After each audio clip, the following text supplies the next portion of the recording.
बिस्मिल्लाहिर्रहमानिर्रहीम। अस्सलाम वालेकुम साथियों, वेलकम टू बनो सलवा कुकिंग टाइम। आज मैं बना रही हूँ बनाना स्मूदी, जिसके लिए हमें जरूरत है बनाना है, केले 5 अदद, ये दूध है, बादाम और काजू हैं, शहद और ये है मेरे पास आइस।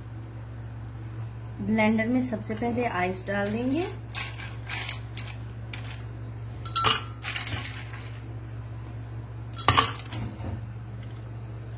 बनानास डालेंगे,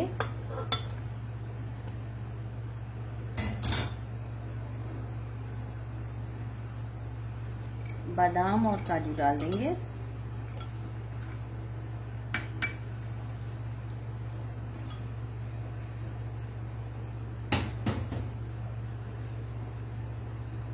दूध डालेंगे और इसमें डालेंगे शहद।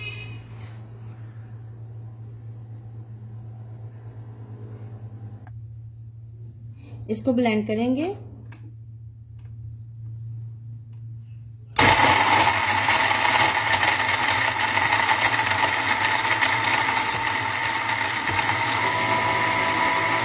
ब्लेंडर को कर देंगे बंद,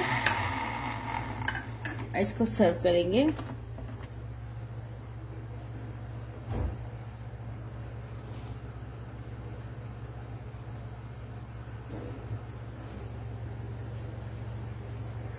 माशाल्लाह से अल्हम्दुलिल्लाह हमारी बनाना स्मूदी तैयार है, बहुत ही रिफ्रेशिंग और बहुत ही मजे की। अगर आपको मेरी ये रेसिपी पसंद आती है तो लाइक, शेयर और सब्सक्राइब कीजिए। Thank you so much.